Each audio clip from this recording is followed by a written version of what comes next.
3 years ago, my husband walked out of our marriage with his secretary. The worst part wasn't that he left. It was how he left. He waited until the company Christmas party.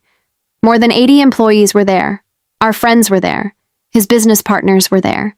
And standing beside him was Vanessa, the woman I'd spent 2 years trying not to worry about. I remember holding a glass of sparkling water when he tapped his fork against a wine glass and asked everyone for their attention. At first, I thought he was about to thank the employees for another successful year. Instead, he announced that he was leaving me. The room went silent. Then he put his arm around Vanessa and introduced her as the woman he wanted to spend the rest of his life with. I can still remember the expression on her face. She wasn't embarrassed. She wasn't nervous. She looked proud, as if she had won a competition nobody else knew they were competing in. For several seconds, nobody spoke. Then the whispers started. Some people stared at the floor. Others stared at me. A few looked genuinely uncomfortable. My husband didn't seem to notice. Or maybe he simply didn't care. After 15 years of marriage, he had already made his choice. By the following afternoon, everyone knew. Friends, neighbors, former clients, even people I barely spoke to. The story spread across the city faster than I imagined. A successful businessman had left his wife for his younger secretary.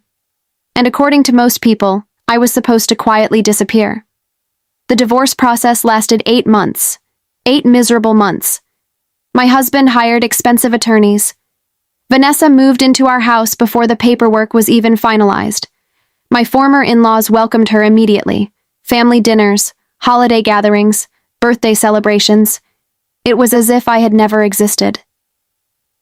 The hardest moment came when my mother-in-law called me one evening. For a brief second, I thought she was checking on me. Instead, she asked if I could stop contacting the family because Vanessa felt uncomfortable. I actually laughed.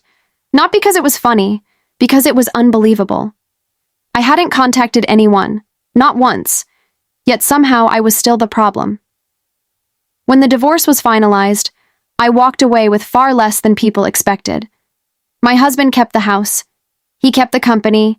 He kept most of the assets. And judging by the way people talked about the situation, he had won.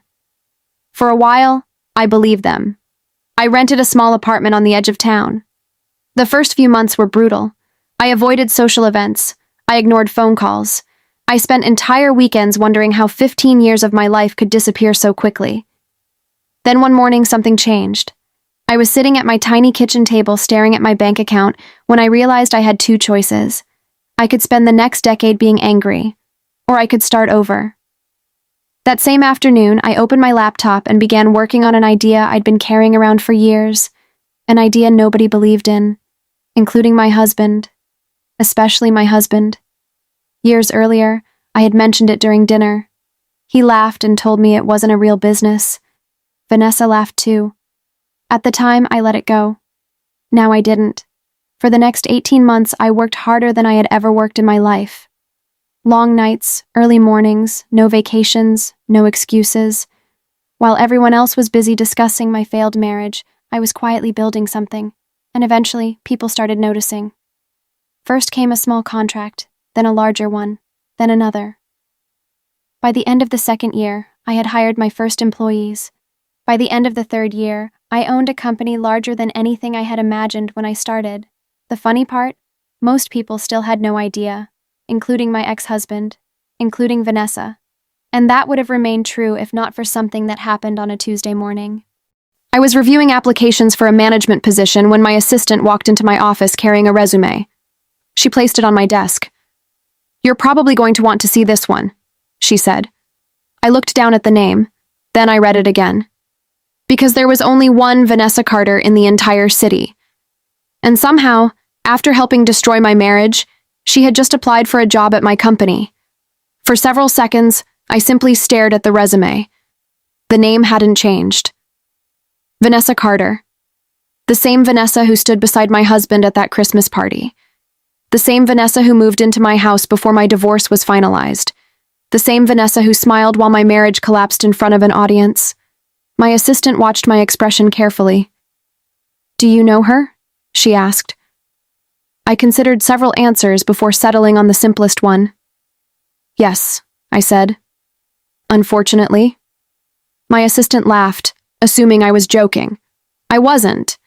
After she left, I leaned back in my chair and opened the application. Vanessa had applied for a senior operations manager position. The salary alone was more than she had ever earned while working for my ex-husband. What caught my attention wasn't the application itself. It was the reason she gave for leaving her current employer. According to her resume, she was no longer working for my ex-husband's company. That surprised me. The last I heard, they were doing well. At least, that's what social media suggested. Expensive vacations, luxury restaurants, perfect family photos. The kind of images people post when they want everyone to believe their lives are perfect. Apparently, reality looked different. Curiosity got the better of me. I opened a browser and searched for my ex-husband's company. The results immediately raised questions. Several major clients had left during the previous year. Industry articles mentioned declining revenue. A local business journal reported layoffs. Nothing catastrophic, but definitely not success. For the first time in years, I wondered how things were actually going. Not because I missed him. That chapter of my life was over, but because people like my ex-husband never expected consequences. They assumed success would continue forever. The more I looked, the more obvious it became that something had changed. Then I noticed another detail on Vanessa's application. She had been unemployed for nearly 4 months. 4 months. For someone who once acted as though she had everything figured out, that was a surprisingly long time. I closed the file and moved on with my day. At least I tried to. The application stayed in the back of my mind. By late afternoon, my HR director knocked on my office door. "We've narrowed the candidates down to 3, she said. I already knew what she was about to tell me. "Vanessa made the list?" She nodded. "Her experience is strong." I almost laughed. Strong. That was one way to describe it. After all, she had spent years working directly beside my ex-husband. The irony wasn't lost on me. The woman who helped take apart my old life was now asking for a place in the new one. "What do you want to do?" the HR director asked. The professional answer was obvious. Treat her like every other candidate, evaluate her qualifications, conduct the interview, make a decision. The personal answer was very different. Fortunately, 3 years had given me something I didn't have during the divorce. Perspective. I wasn't angry anymore. I wasn't heartbroken anymore. And most importantly, I didn't need revenge. Life had already handled that part. "Schedule the interview," I said. The HR director looked surprised. "Really?" "Really." She nodded and left. The moment the door closed, I looked back at Vanessa's resume. At the bottom of the page was her contact information, her phone number, her email address, her home address. I wondered if she had any idea whose company she had applied to. My guess was no. The company had grown quickly over the last 3 years. Most people knew the brand.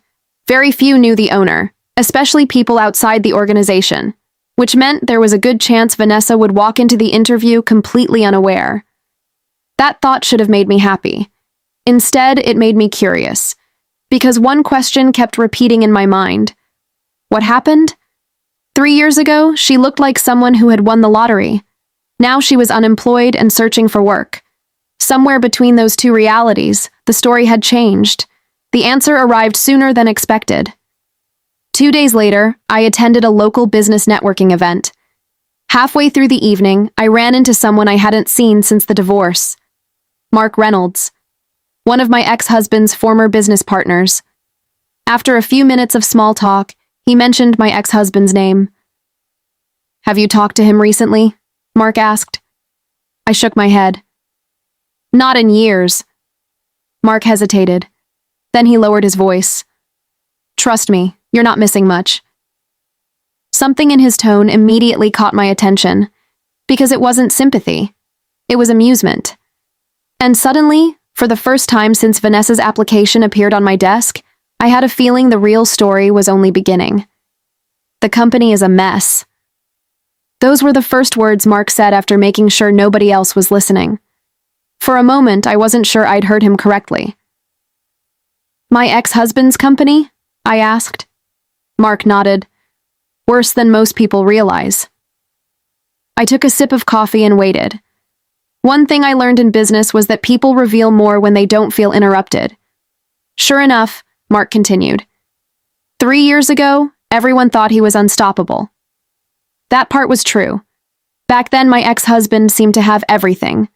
A successful company, a growing client list, a beautiful office, a reputation for making smart decisions. From the outside, he looked untouchable. The problem was that most people only saw the outside. They didn't see the shortcuts. They didn't see the risks. And they definitely didn't see what happened after I left. According to Mark, several key employees resigned during the first year after the divorce. At first, it didn't seem like a major problem. Companies lose employees all the time. But these weren't ordinary employees. They were the people who actually kept things running. Project managers, operations specialists, client relationship directors, the people who understood the business. When they left, my ex-husband assumed he could replace them easily. He couldn't. Then came another problem. Clients started leaving, not because of pricing, not because of competition, because service quality dropped, deadlines were missed, projects ran late, communication became inconsistent. The company's reputation slowly began slipping.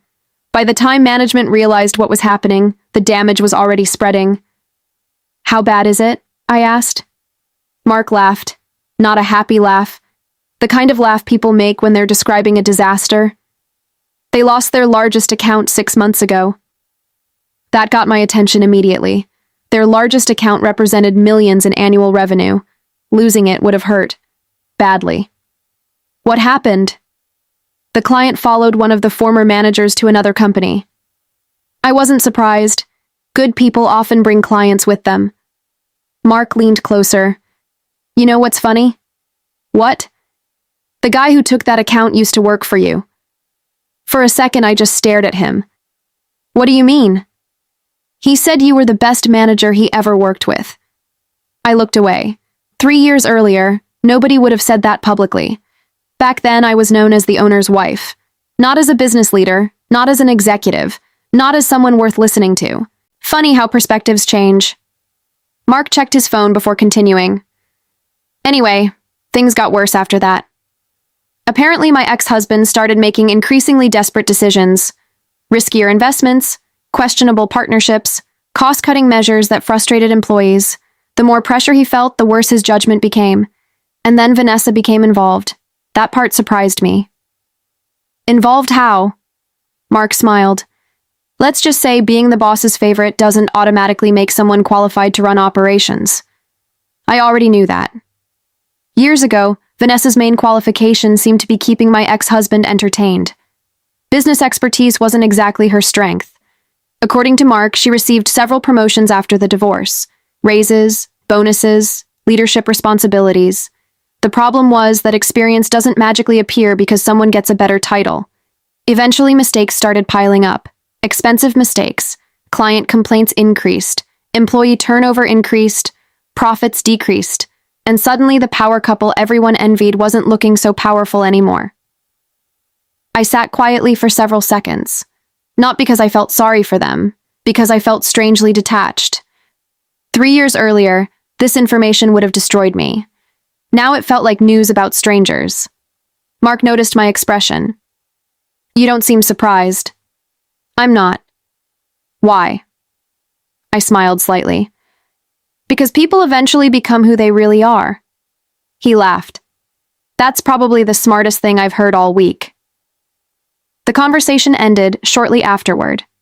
But one comment stayed with me during the drive home. The company is a mess. By the next morning, Vanessa's interview was only 4 days away. And for the first time, I found myself wondering whether she knew how much trouble they were actually in. That question became even more interesting later that afternoon, because my assistant walked into my office carrying another document. This time it wasn't Vanessa's resume. It was an application from someone else. Someone I never expected to see again. My ex-husband. And somehow he had applied to the same company, without realizing it belonged to me. For several seconds I thought my assistant was joking. Then I looked down at the application. The name was unmistakable. Daniel Carter. My ex-husband. The same man who left me at a Christmas party. The same man who spent years acting as though I was the biggest mistake of his life. And somehow, he had just applied for a position at my company. I read the application twice, then a third time. Not because I couldn't believe it, because I couldn't believe he didn't recognize the company. Our name appeared on every page. The logo was everywhere. The website was public.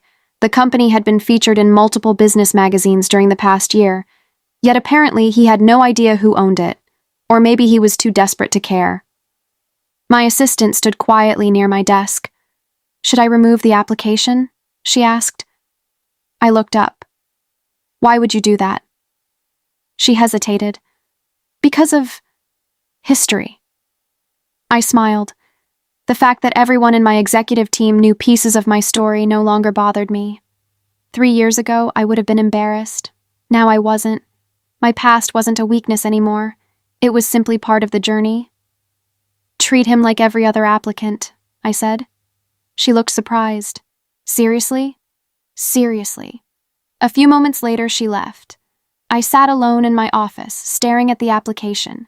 2 interviews, 1 week, the secretary, and the husband she left me for, both applying to the company I built after they destroyed my marriage. If someone had pitched that story to me 3 years earlier, I would have called it unrealistic. Life apparently disagreed. That evening I couldn't stop thinking about it. Not because I wanted revenge, because I wanted answers. Something had happened. Something significant. People don't go from luxury vacations and social media perfection to job applications overnight. Businesses don't collapse without reasons. And successful executives don't suddenly become job seekers unless circumstances force them there. The following morning, I got another clue. My chief financial officer, Rachel, walked into my office carrying a folder. "Do you have a minute?" "Always." She sat down. "Remember that acquisition opportunity we've been reviewing?" I nodded. Our company had been considering purchasing a smaller competitor. Negotiations had been ongoing for months. Rachel opened the folder. "We've completed the final due diligence review." I expected numbers, financial reports, valuation updates. Instead, she slid a document across the desk. My stomach tightened the moment I saw the company name.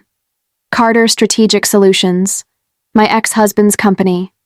For a moment, I thought there had to be some mistake. "There are 2 Carter Strategic Solutions?" Rachel shook her head. "No." I looked at her, then back at the report, then back at her again. "You're telling me we've been evaluating his company?" "Indirectly." I opened the report. The numbers were worse than I expected. Much worse. Revenue down, debt increasing, contracts disappearing, several lawsuits pending, and according to the analysis, the company was approaching a point where it might not survive another year without significant outside investment. I slowly closed the folder. Everything suddenly made sense. The job applications, the layoffs, the disappearing clients, the networking event conversation. The company wasn't struggling, it was sinking. Rachel studied my expression. "You know the owner?" I laughed softly. "You could say that." A few seconds later, she understood. Her eyes widened. "Oh." "Yeah." "Oh." For several moments, neither of us spoke. Then Rachel asked the obvious question. "What do you want to do?" It was a fair question, because technically we were in a position of power. A very unusual position. My company was healthy, growing, profitable. His company was desperate. And nobody in the room knew that better than me. I looked out the window toward the city skyline. 3 years earlier, I lost everything. Or at least I thought I had. The house, the marriage, the future I planned. What I didn't lose was my ability to build. And now the evidence sat in front of me. The company they laughed at. The business idea they dismissed. The dream they mocked. It had become stronger than the company my ex-husband chose over me. Rachel finally broke the silence. "So, should we continue reviewing the acquisition?" I thought about it for a moment. Then I smiled. Absolutely. Because for the first time, I wasn't looking at the situation as an ex-wife. I was looking at it as a CEO. And from a business perspective, Carter Strategic Solutions was becoming a very interesting opportunity. What I didn't know was that things were about to become even more complicated. Because less than 24 hours before the interviews, my assistant called me from the reception area. Her voice sounded unusually nervous. "There's someone here asking for you." "Who?"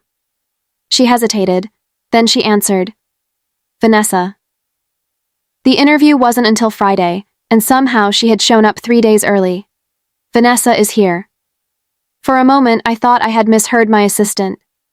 "Here?" "At reception." I glanced at the calendar on my screen. Her interview wasn't scheduled until Friday morning. This was Tuesday afternoon. Did she say why? Not exactly. That answer alone told me everything I needed to know. People who show up 3 days before an interview are usually nervous. People who show up 3 days early without an explanation are desperate. I looked through the glass wall of my office toward the city skyline.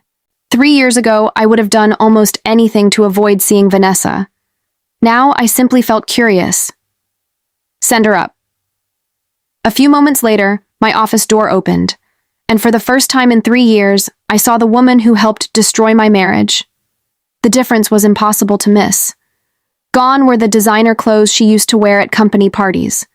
Gone was the confident smile. Gone was the arrogance. She looked tired, older, not physically older, life older, the kind of exhaustion that comes from carrying problems nobody else can see. For several seconds, she simply stood there.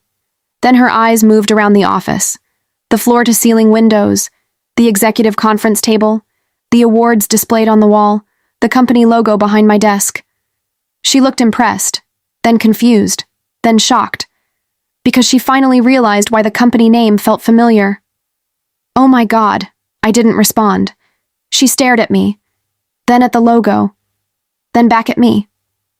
"You own this company?" I leaned back in my chair. "Yes." The color drained from her face. For a few seconds, she couldn't even speak. "You..." She stopped. Tried again. "You built all of this?" "Yes." The silence that followed felt almost surreal. 3 years earlier, she stood beside my husband while my life fell apart. Now she was standing in my office trying to process what had happened. Eventually, she sat down without being invited. I noticed that immediately. Old habits. Some people never lose them. "I had no idea," she finally whispered. "I figured." She looked embarrassed. Actually embarrassed. That was new. Vanessa cleared her throat. "Listen, before Friday, I wanted to explain a few things." I almost laughed. 3 years. 3 entire years. And suddenly she wanted to explain. I folded my hands on the desk. "Explain what?" Her eyes dropped toward the floor. "The divorce. The affair. The way everything happened." Interesting. Not an apology. An explanation. People often confuse the two. "I'm not sure there's much left to explain." She looked uncomfortable. "There is." For the next several minutes she talked, and I listened, not because I needed closure. That happened long ago, but because I wanted to hear what accountability sounded like after 3 years. According to Vanessa, things weren't as perfect as they looked, not even close. The relationship started falling apart less than a year after my divorce. The same man who lied to me started lying to her. The same man who blamed others for his mistakes started blaming her. The same man who refused responsibility during our marriage apparently refused responsibility during theirs. What a surprise. She described arguments, financial stress, business problems, late-night fights, broken promises. By the end of her story, the glamorous life everyone envied sounded miserable. Then she said something that caught my attention. "The company isn't just struggling." I remained silent. Vanessa looked directly at me. "It's collapsing." I already suspected that, but hearing it from her was different. "The bank is pressuring us." Us. Interesting choice of word. Apparently part of her still viewed herself as part of that world. "We've lost major accounts." I nodded. Already knew that too. Then she said something I didn't know. The investors are preparing to pull out. That got my attention immediately.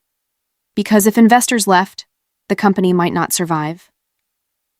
Vanessa noticed the change in my expression. You didn't know that. No. She looked away. There are rumors of bankruptcy. The room became very quiet. Suddenly, several pieces of the puzzle fit together. The job applications, the desperation, the fear, the unexpected visit. Then Vanessa said the one thing I never expected to hear. I shouldn't have done what I did. For the first time since she entered my office, she sounded sincere, not strategic, not defensive. Sincere. I knew he was married. She swallowed hard.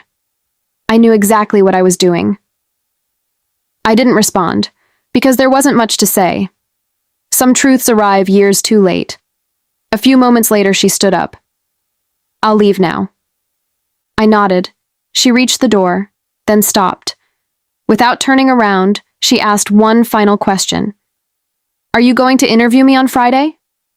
I looked at the city outside my window, then back at her. Yes. She slowly nodded, and after she left, I sat alone thinking about everything she had revealed. But the most shocking information didn't come from Vanessa. It arrived less than an hour later.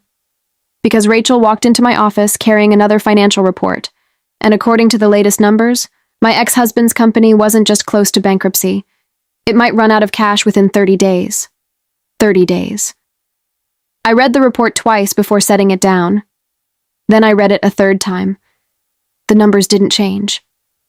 Rachel sat quietly across from me while I reviewed every page. Cash reserves were nearly gone. Debt obligations were increasing. Several vendors had already shortened payment terms. And according to the analysis, if nothing changed, Carter Strategic Solutions could become insolvent within a month. I slowly closed the folder. 3 years ago, that company had been worth more than I could imagine. Today, it was fighting for survival. How bad is it? I asked. Rachel didn't hesitate. Worse than they're admitting publicly. That didn't surprise me. Struggling companies often hide problems until the very last moment. By the time the public learns the truth, the executives usually knew months earlier. What about investors? Rachel sighed. They've lost confidence. Not the answer anyone wants to hear, especially not a company already facing declining revenue. Could they recover? She considered the question carefully. Maybe. The fact that she didn't immediately say yes told me everything. A healthy company gets a confident answer. A dying company gets a maybe. Rachel opened another section of the report. There's something else. I looked up. What? She pointed toward a page filled with financial projections. Their biggest problem isn't revenue. Then what is? Leadership. That answer made me laugh. Not because it was funny, because it sounded exactly like something I would have said years ago. Back when I was still married, back when nobody listened. Rachel continued. They've made several major decisions over the past 2 years that don't make business sense. Failed acquisitions, unnecessary spending, poor hiring choices, lost contracts. The list seemed endless, and with every page I read, one thought became harder to ignore. My ex-husband hadn't just inherited a struggling business, he created one. The collapse wasn't bad luck, it was the result of years of bad decisions. Eventually, Rachel closed the report. So what's the plan? I walked toward the window. Far below, thousands of people were moving through the city, completely unaware that one chapter of my life was quietly circling back around. 3 years earlier, I lost everything. Or so I thought. Now the same people who once looked down on me were applying for jobs at my company. The irony wasn't lost on me. We continue the evaluation, I said. Rachel smiled. I figured you'd say that. As she stood to leave, she stopped. There is one more thing. I turned around. What? The interview schedule. I had almost forgotten. Vanessa's interview was Friday morning. My ex-husband's interview was Friday afternoon. Same day, same building, same company. Neither of them knew the other had applied. For the first time all week, I laughed. A real laugh. Life had a strange sense of humor. After Rachel left, I spent the remainder of the afternoon working through meetings, budgets, hiring plans, expansion projects. Normal CEO responsibilities. The kind of responsibilities nobody imagined I'd ever have, especially my ex-husband. Years ago, he used to tell people that I wasn't ambitious, that I lacked leadership skills, that I wouldn't survive without him. Funny how predictions work. Around 6 o'clock, my phone buzzed. The caller ID surprised me. It was my former mother-in-law. I hadn't spoken to her in over 3 years. For a moment, I considered ignoring it. Then curiosity won. I answered. Hello? Several seconds passed before she spoke. Her voice sounded hesitant, almost nervous. How are you? I nearly laughed. 3 years of silence, and that's how she started the conversation. I'm fine. Another pause. Then she asked the question she clearly called to ask. Have you heard from Daniel recently? There it was. Not concern, not an apology, not regret. Daniel. Always Daniel. I looked out the window. No. That wasn't entirely true. I had his job application sitting in my office, but she didn't need to know that. Her next words explained everything. He's under a lot of pressure. I remained silent. He barely sleeps. Still silent. The business isn't doing well. Interesting. Apparently the situation was serious enough that even family members were becoming worried. For years they celebrated every decision he made. Now they sounded scared. Finally she asked the question she really wanted answered. Would you ever consider helping him? I closed my eyes. 3 years ago nobody offered to help me. Not when I lost my marriage, not when I lost my home, not when I started over in a tiny apartment. Now suddenly they believed in second chances. I answered carefully. I'm sure he'll figure something out. The disappointment in her silence was impossible to miss. A few moments later the call ended. I placed the phone down and stared at the city lights. Something was changing. I could feel it. The confidence, the panic, the desperation. It was spreading beyond Daniel and Vanessa. The entire family was starting to realize the truth. The future they bet on was collapsing, and the woman they threw away had become the one person they could no longer ignore. What I didn't know was that Friday's interviews were about to reveal something even more shocking. Because early the next morning, my assistant rushed into my office carrying a confidential document, a document that proved Daniel had been hiding a secret from everyone, including Vanessa. The document landed on my desk with enough force to make me look up immediately. My assistant rarely rushed into my office. When she did, there was usually a good reason. You need to see this. I took the folder from her hands. What is it? Her expression answered before she spoke. Something we found during the acquisition review. My stomach tightened slightly. I opened the folder. The first few pages were financial statements. Nothing unusual. Then I reached a section marked confidential, and everything changed. For several seconds, I simply stared at the information in front of me. There was no way this could be right. I checked the page again, then a third time. The numbers didn't change, the signatures didn't change, the dates didn't change. My assistant sat quietly across from me, waiting. Finally, I looked up. How many people know about this? Just us. I slowly leaned back in my chair. 3 years.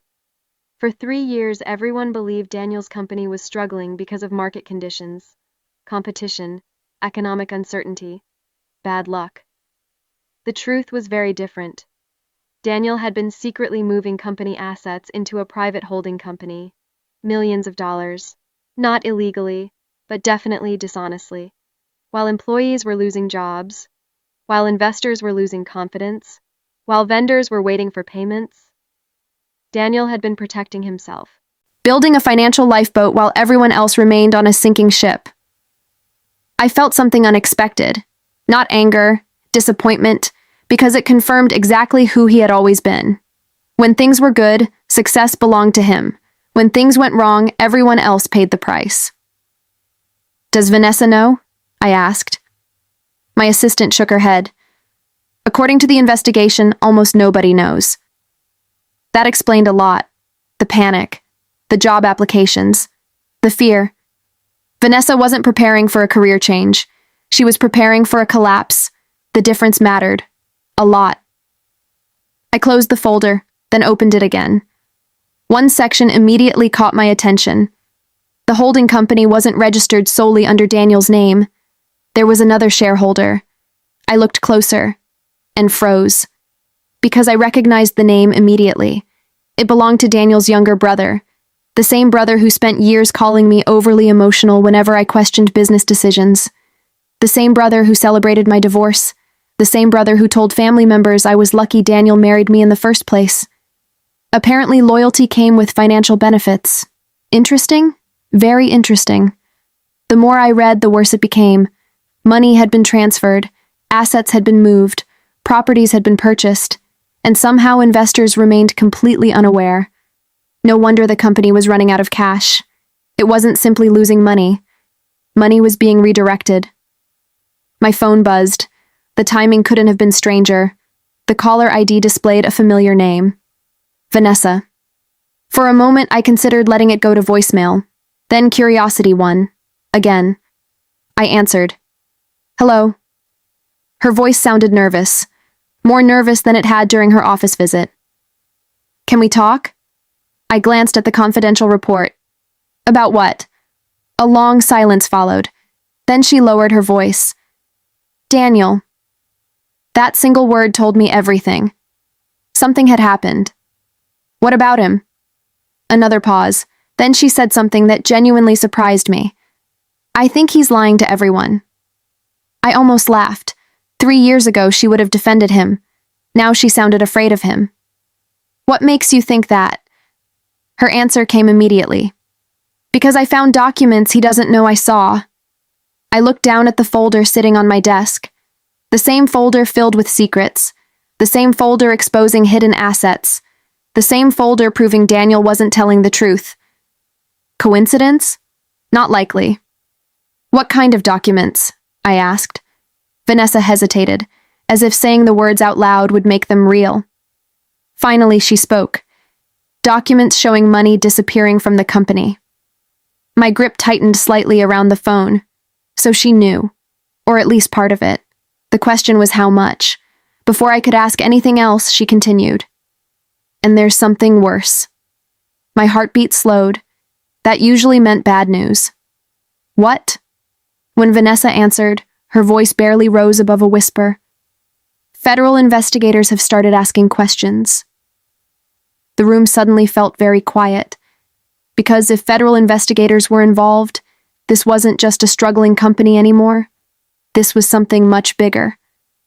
And for the first time, I realized Friday's interviews might become the least important part of this entire story.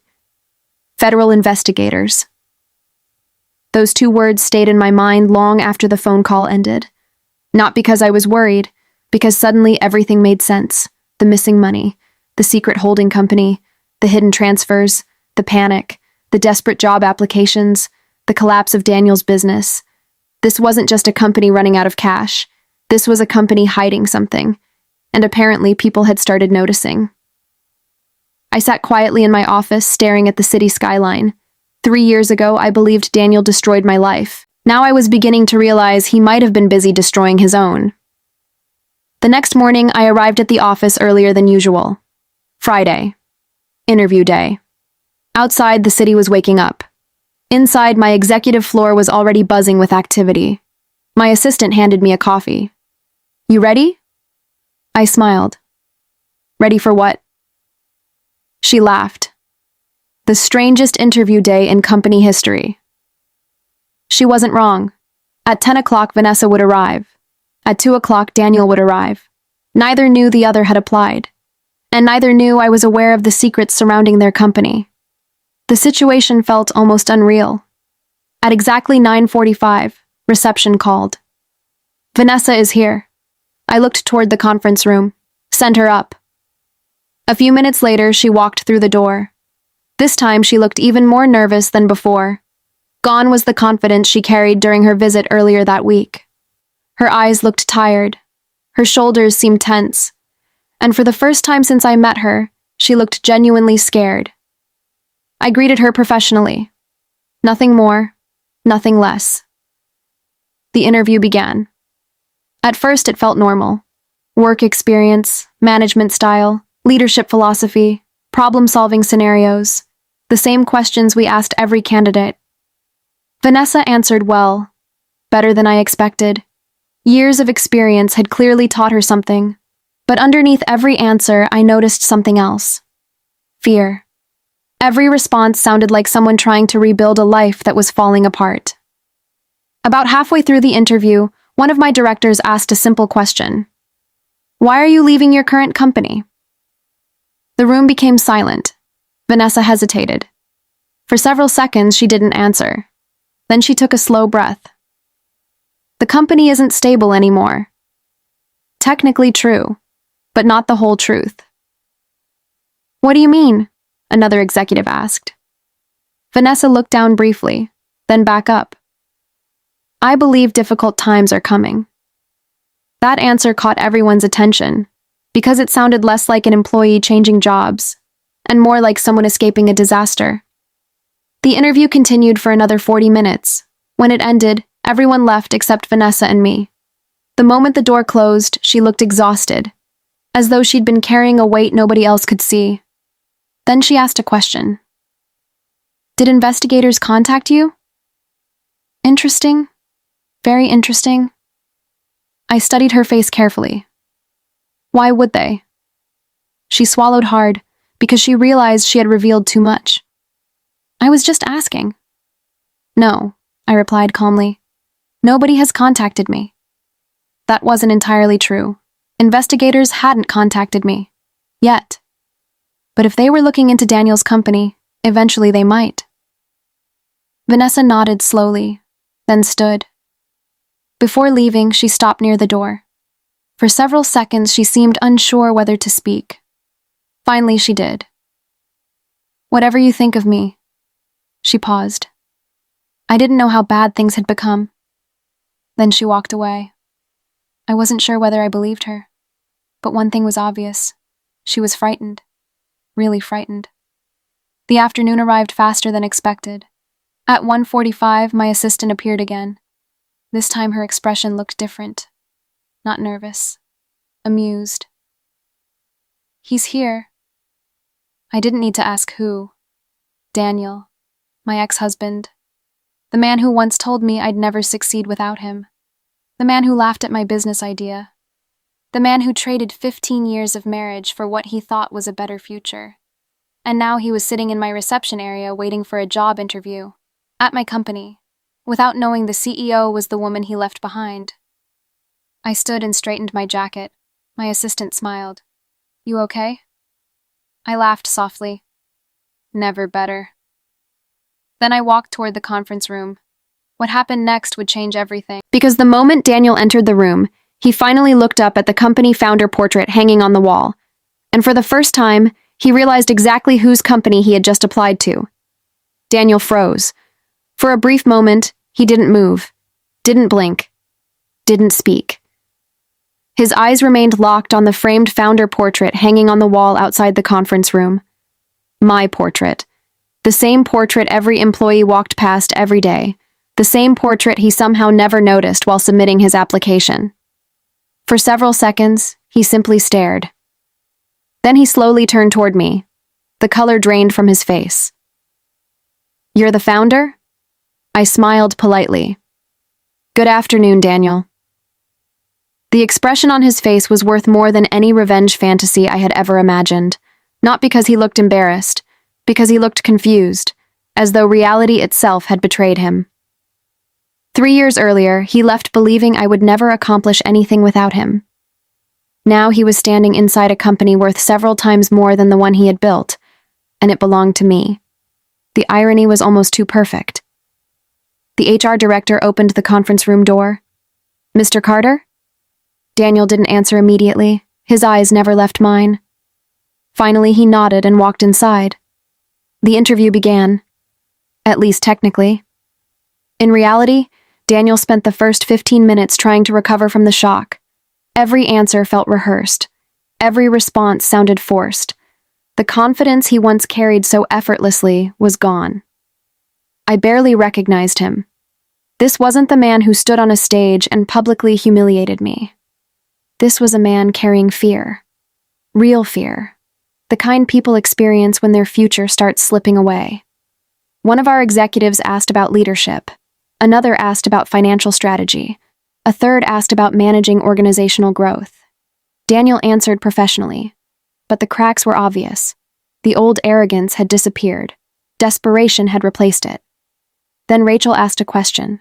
A simple question. One that changed everything. What happened at Carter Strategic Solutions? The room became silent. Daniel hesitated. For the first time during the interview, he looked genuinely uncomfortable. The market changed. Nobody responded, because everyone knew that wasn't the real answer. Rachel remained calm. Anything else? Daniel shifted in his chair. Competition increased. Again, nobody reacted. Then Rachel slid a financial report across the table. One of the reports from our acquisition review. I watched Daniel's face carefully. The moment he recognized the document, I knew. He knew exactly what was inside. His expression changed immediately. The room suddenly felt much smaller. Rachel spoke again. According to these records, revenue declined significantly before market conditions changed. Daniel remained silent. Can you explain that? Several long seconds passed. Then he gave an answer nobody believed. The interview continued for another 20 minutes. By the end, everyone in the room had reached the same conclusion. Daniel wasn't being honest. Not completely. Not even close. Eventually, the interview ended. The executives left one by one. Rachel, HR. Operations, legal. Until only Daniel and I remained. The door closed. The room became quiet. For the first time in years, we were alone. No lawyers, no employees, no family members. Just us. Daniel looked around the office. The awards, the city view, the company logo. Everything he once believed I could never build. I never thought, he began. Then stopped. I waited. I never thought you'd do all this. I laughed softly. That's obvious. He looked away. For a moment, neither of us spoke. Then he said something unexpected. I made a mistake. 3 years ago, those words would have meant everything. Now they meant almost nothing. Because timing matters. An apology offered after success feels very different from an apology offered during failure. I know, I said. His shoulders dropped slightly. You don't understand. No, Daniel. I looked directly at him. I understand perfectly. Silence. Heavy silence. Then he asked the question I had been expecting all afternoon. Are you going to hire Vanessa? Interesting. Not, will you hire me? Not, how did you build this company? Not, can we talk? Vanessa. Even now. Always Vanessa. I leaned back in my chair. Why? His expression tightened. Because she needs the job. I almost laughed. 3 years ago, nobody worried about what I needed. Now, suddenly, compassion had become important. Before I could respond, a knock interrupted us. Rachel entered the room. Her face looked serious. Very serious. She walked directly toward me and handed over her phone. You're going to want to see this. I looked at the screen, then read the message again, and again. Because what I was reading changed everything. Federal investigators had officially executed search warrants at Carter Strategic Solutions less than 30 minutes earlier, and according to the report, multiple executives were now being questioned, including Daniel's brother, the same brother secretly connected to the hidden holding company. I slowly looked up.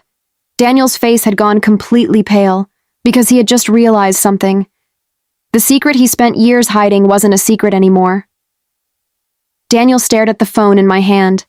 Then he stared at Rachel, then back at me. For the first time since I met him, he looked completely defeated. Not worried, Not nervous, defeated, the kind of expression people wear when they realize the situation is no longer under their control. "What does that mean?" he asked quietly. Rachel didn't answer. She didn't need to. The message spoke for itself. Federal investigators had entered Carter Strategic Solutions. Computers were being seized. Financial records were being reviewed. Executives were being questioned. And Daniel's brother was one of the people investigators wanted to speak with immediately. The room became silent. A silence so heavy it almost felt physical. Daniel sat down slowly, as though his legs suddenly couldn't support him. For several moments nobody spoke. Then he looked at me. Not as his ex-wife. Not as someone he once underestimated. As the CEO sitting across from him. As the person who somehow survived everything he threw at her. "I didn't know it would get this bad." His voice sounded different, smaller. I believed him. Not because he was innocent, because most people never believe consequences will reach them. Until they do. I stood and walked toward the window. The city stretched endlessly below. 3 years earlier, I stood in a tiny apartment wondering how I would rebuild my life. Now I stood in the corner office of a company I built from nothing. Funny how quickly life can change. Behind me, Daniel spoke again. "I thought I was doing the right thing." I smiled sadly. "No." The room fell quiet. "You thought you were doing the easy thing." He didn't argue, because deep down he knew it was true. People often confuse the two. Doing the right thing is difficult. Doing the easy thing usually creates problems later.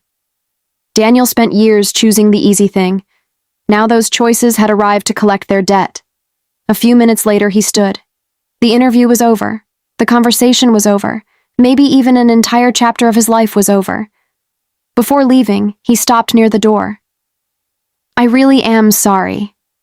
This time I believed him. But belief and forgiveness aren't the same thing. And forgiveness doesn't erase consequences. "I know," I said. He nodded slowly, then walked away. The door closed behind him, and just like that, the man who once controlled every part of my life became another person walking out of my office. The following weeks moved quickly. Investigators continued their work. More information surfaced. More questions appeared. Several executives resigned. Daniel's brother eventually reached a legal settlement. The company itself never recovered. Within months, Carter Strategic Solutions was sold in pieces, not because competitors destroyed it, because years of bad decisions finally caught up with it. As for Vanessa, she received a job offer. Not because I felt sorry for her, because she earned it. The interview panel agreed she was qualified, and despite everything that happened, I wasn't interested in punishing people forever. Life had already handled that part. Over time, she became one of the most reliable managers in the company. We never became friends, but we became something far more useful. Professionals who understood the cost of bad choices. One afternoon, nearly a year later, she stopped by my office. "I wanted to thank you." "For what?" She smiled. "For giving me a chance when you had every reason not to." I looked at the skyline outside my window, then back at her. Everyone deserves the opportunity to become better than their worst decision. Her eyes filled with emotion. A moment later, she left. And for the first time, I realized I no longer felt anything about the past. No anger, no resentment, no regret, just peace. Several months later, I received one final surprise. A handwritten letter. No return address. Inside was a short note from Daniel. Only 3 sentences. He thanked me for showing more grace than he deserved. He admitted losing me was the biggest mistake of his life, and he wished me happiness. I folded the letter and placed it in a drawer. Then I returned to work. Because the truth was simple. The greatest revenge was never making him jealous. It was never proving him wrong. It was never becoming richer or more successful. The greatest revenge was building a life so fulfilling that I no longer needed revenge at all.